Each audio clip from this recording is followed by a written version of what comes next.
Nadagdagan na pala ng mandato yung Office of the Vice President. Pero pag tiningnan ninyo ang mandato ng Office of the Vice President, wala mang ganun po na mandato under sa konstitusyon. Kaya lang yung konstitusyon natin, dinagdagan na ng mga kaalyado ni Sara. O di ba?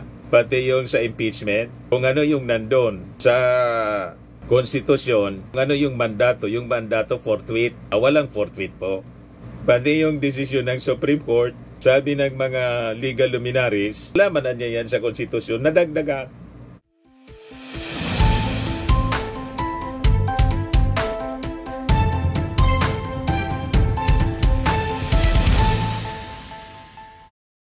Hello po mga kababayan, si Dante Maravillas, Bicolano vlogger, broadcast journalist from Albay.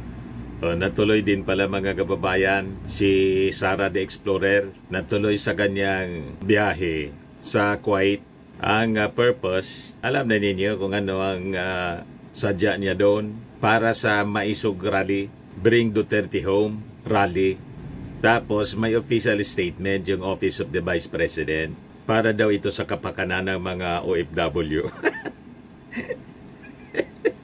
Yan o, BP Sara bumisita sa Kuwait para sa kapakanan ng lahat ng Pinoy. Paano naging kapakanan ng mga Pilipino ang manira sa presidente, manira sa gobyerno? Di ba po? Pangwalo na to, mga kababayan na biyahe in 5 months ni Sara Duterte. Yan o, BP Sara the Explorer. March 12 sa The Hague, Netherlands. May 26 sa Qatar. May 30 sa The Hague, Netherlands uli. June 12 sa Kuala Lumpur, Malaysia. June 22 sa Melbourne, Australia. July 27 sa South Korea.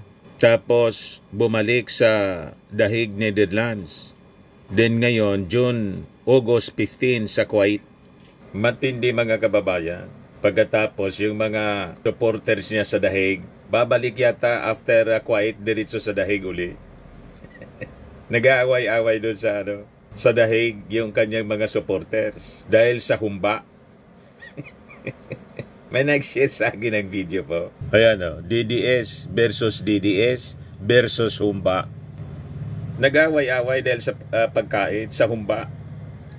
Mamaya i-replay ko sa inyo kung paano sila mga kababayan magbangayan, palibasa at palaaway. Manang-mana sa kanilang leader. Pero unahin ko muna po sa inyo itong i-share na justification ni Sara Duterte. Ito yung report ng Billionaire News Channel. Sabi rito, Vice President meets Filipinos in Kuwait. The Vice President visited Kuwait kahapon po, August 15, to engage with the Filipino community, addressing concerns and issues affecting overseas workers. During her visit, she affirmed her commitment to advocating for the welfare of all Filipinos abroad and continuous efforts related to the release of former President Rodrigo Duterte. Actually, ginagamit lang niya yung mga OFW. Sabihin, bumibisita siya para tingnan yung welfare ng mga OFWs. Pero ang talagang agenda niya, gatungan yung galit ng mga OFW. Maisog rally nga po. Ang pinakang agenda, yung Bring Duterte Home. Yung kanyang tatay, isa totoo lang po, kahit ubusin niya yung bansa sa buong mundo na ikutan po, hindi mababago ang magiging posisyon. It will not change. It will not influence the decisions ng mga judges po ng International Criminal Court. O ngayon, nagpalabas ngayon mga kababayan, yung Office of the Vice President ng official statement tungkol sa travel ni Sara. Sabi rito, the Vice President visited Kuwait on Friday, where she joined the Filipino community for a gathering to discuss concerns and issues impacting their sector. As part of the Vice President's mandate to represent and advocate for the welfare of all Filipinos, including those overseas, it is essential that she remains actively engaged with the Filipino migrant communities wherever they may be. Nadagdagan na pala ng mandato yung Office of the Vice President. Pero pag tiningnan ninyo ang mandato ng Office of the Vice President, wala Wala mang ganun po na mandato under sa konstitusyon. Kaya lang yung konstitusyon natin, dinagdagan na ng mga kaalyado ni Sara.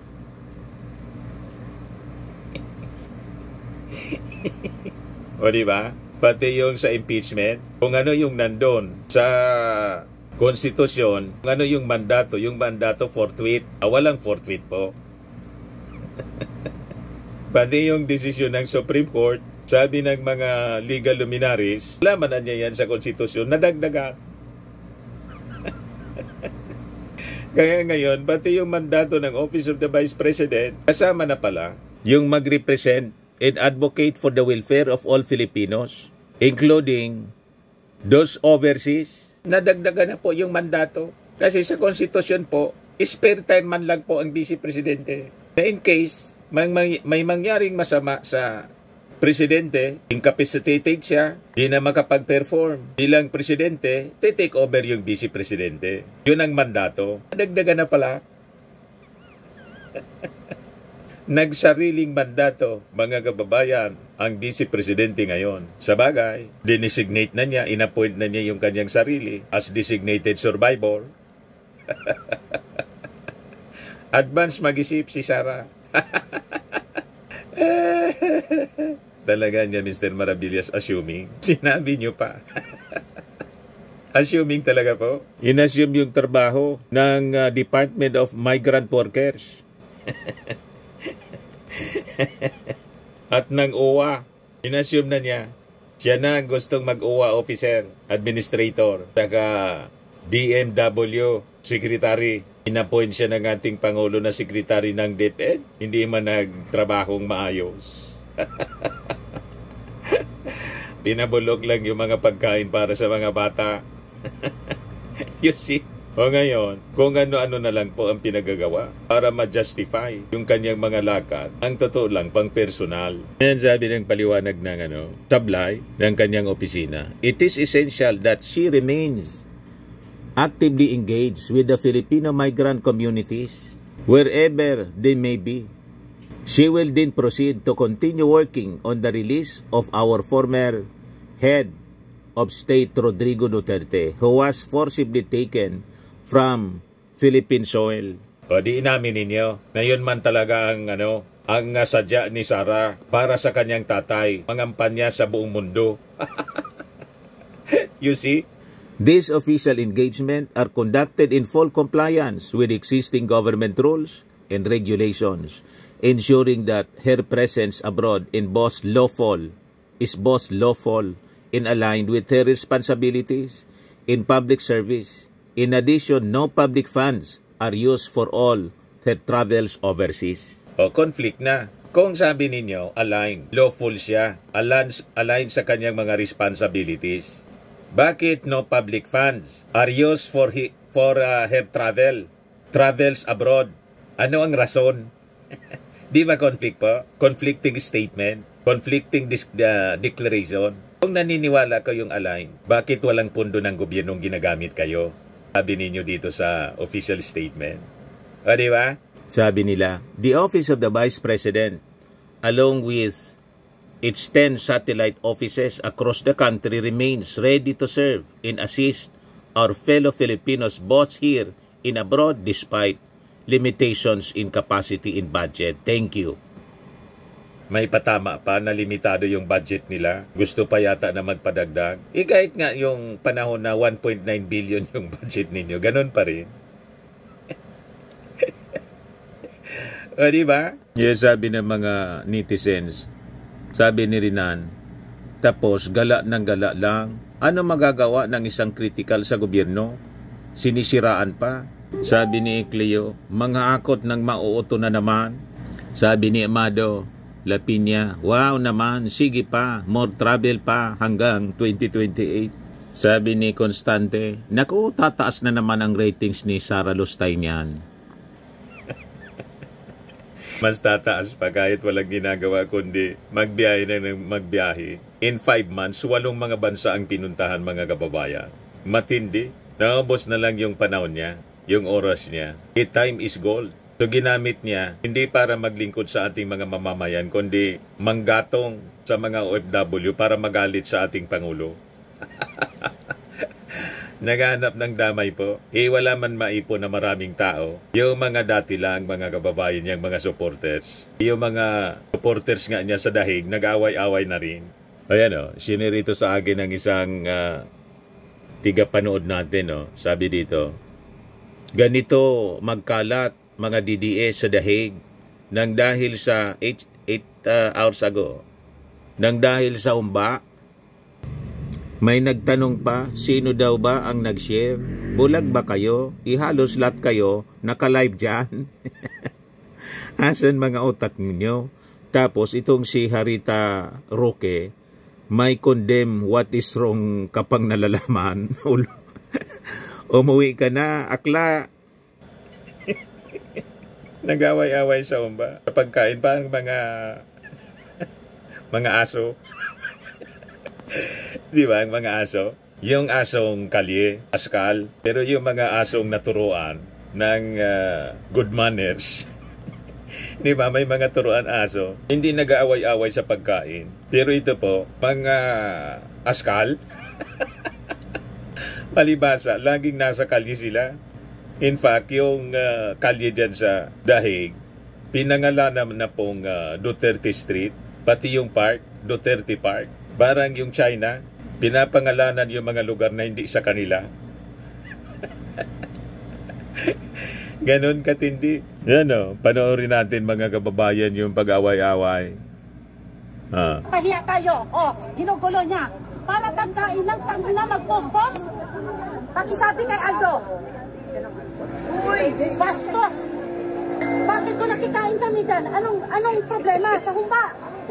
Anong problema daw sa humba? Gusto. Ayan o. Nakalagay kisyan niya. Hindi ako bulag. Tangina. Subo-sobra na siya. Ang lutong ko kung magmura, mga kababayan. May dumana ang ambulance. Dito? Pumunta siya. Tangina. Matindi po. Pare-parehas ng mga leaders nila. Magpapastos na siya sa mga tao dito sa Duterte. Nag-i-enjoy yung mga tao dito. Saan mo gumagawa ng gulo? Tawagan mo natin. Hindi ko matawagan kasi binunak ako. Kaya kung gusto niya maggulo sa Duterte, ito, basahin nyo yung post niya. Binababoy tayo ni Aldo. Nag-away-away. Yan si Harry Roque, mga kababayan.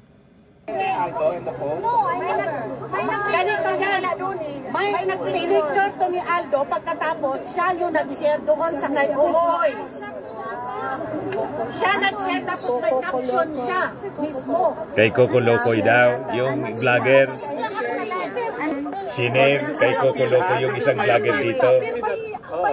May satanas talaga. This is my appeal, ha? Some things are right, some things are wrong. You need to take a stand against wrong. Alvin, you are the best friend. Take a stand. Nasasama ka dito. Ito si Alvin. Birthday mo pa naman. Because of your association with him. There's good, there's bad. There's correct, there's wrong. Okay? Hindi ko alam kung ano pang pinost niya, pero ako yan siguro, no? Ikaw, sir. Ano na naman nakasulat? Sabi niya, nagsaya ka sa humba. Kumukin na kaila. Pa-spaghetti. Mami, can I pay for the whole humba? Dahil sa humba. I'll pay for the whole humba. I'll pay for the whole humba, ha? Yung humba ako nag-sponsor sa humba. Huwag yung kakalaman na para sa lahat yan. Pero ito sinasabi ko once and for all, dahig. Merong tama, merong mali. You have to take a stand kung mali. Kung mali ang ginagawa, paalam nyo. Kasi akala niya, sunod-sunuran kayo sa kanya eh. That's why he gets away with it. Kaya nga kailangan na magwala You minsan have to take, kasi sira tayo rito, all because of him. Nasisira daw eh. Kayong gumagawa ng kasiraan Tama o ninyo. mali. Masasama kasi ugali ninyo. Oh my gosh, food. At saka, Sinisira niya yung birthday ng kaibigan niya. mami naman, no? Kung Kawawa babayon, naman no? si Alvin, birthday Birthday na niya. birthday, oh. Tama Hindi ko maintindihan. Really your best friend. Take a stand. Hey, Ayan, mag-aaway na yung dalawa. Attorney, stop. Yung ginalaspin. Kaya nga, I didn't know. Kung hindi siya sumigaw, hindi ko malaman. Pero sinasabi ko kasi, huwag ka nang magpapaka-plastic, right or wrong. Plastic. Tell us, do you think what he's doing is correct or not? I'm trying to talk to him kasi nga, this is not good kasi hindi naman pala humba. Humba nga eh. Humba, may nakalagay. Humba. Hindi pala humba. Let me talk to him. No, there's right and there's wrong. And I mean everyone. Take a stand. Dahil lang sa pagkain sa umba, nagigira sila doon. Well, okay. Take a stand then. Ako kasi yung sinira. Ako kasi Tama na. I care if you're intimidated by me. Hey, attorney, Alvin, tama na. It's his birthday, so please stop. But I was the one blasphemed. I know, but Don't tell me to stop. I was the one blasphemed. I was the one. Mag-please ka na mag-please. Ako ang Ayan, pinastos. lahat na mainit ang ulo. Paano yung humpa na yan? I'll pay 10 times that. no, you're my son. Matindi. As long as you Nakakaya sa ano? Grabe. Sa You have to condemn bansang what is wrong. Netherlands, Sabi ko, sa no. The Hague. There are things that are right, there are things that are wrong. Tingnan mo. Stand. wala naman nakaundo. Take a stand.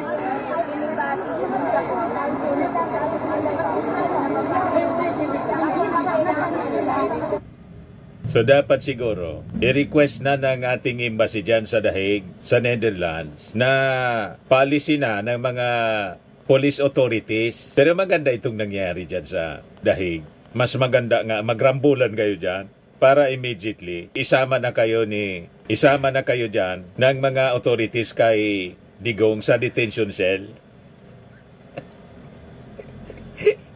O diba? May kasama na. Isama na kayo sa kulungan. Diba?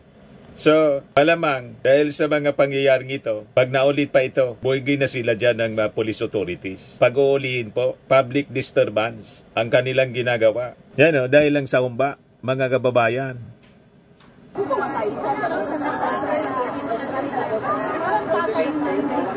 You see? My God, gulo na naman. Ito talaga siya. No comment. Bakit yan? Right or wrong. I'm telling you, take a stand on what is right and what is wrong. Sarah, wag kang ganyan. Kasi, hindi mo kasi naiintindihan ang nangyari. Nagkasayahan dito. Tapos si Aldo biglang nag-post doon na kinakain na lang yung bari. Parang nambabasag ba?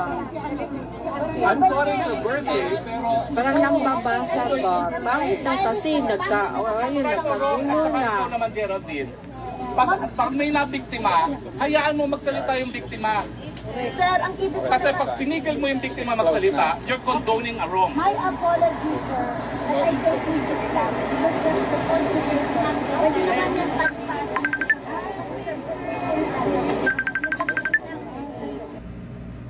Ayan yung mga nandoon na mga supporters. Dito naman, yung mga vloggers nila, nagbabakbakan. Sila nag-aaway. You see? Sabi ng mga nag-react. Sabi ni Yumi, mga DDS, bobo talaga. Sabi ni Maui, mabuti may attorney kayo dyan na bobo din.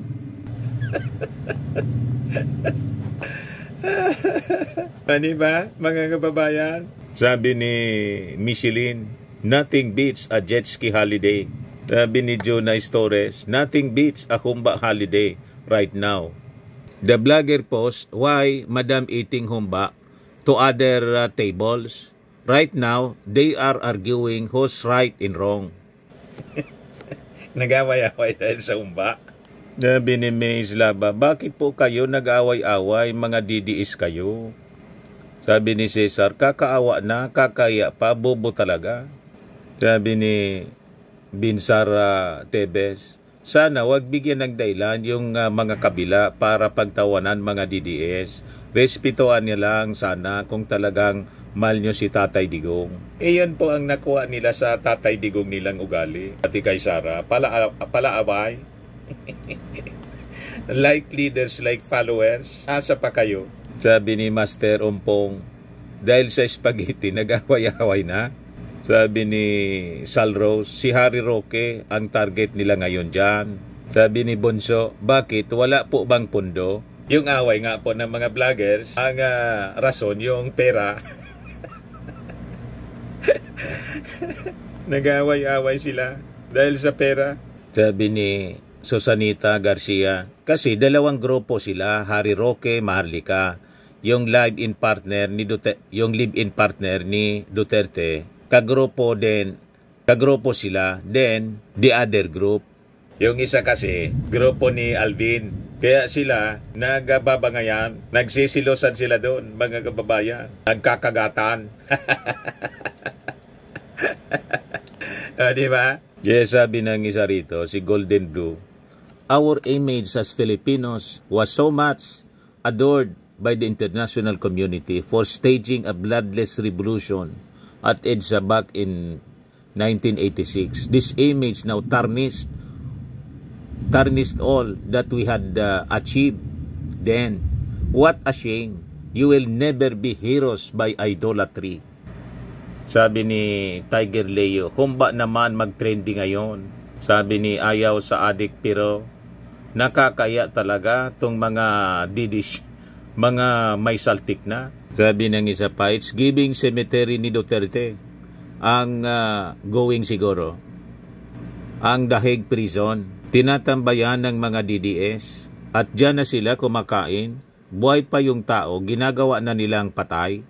Sabi ni Sian, so bayad nga sila dyan kasi may rasyon ng pagkain. Huli ang mga tulungges. Sabi ni Boss Kibbs, mga emotional damage talaga sila. Sabi ni Siri Bird, akalain mo yung humba lang pala makakasira sa kanila.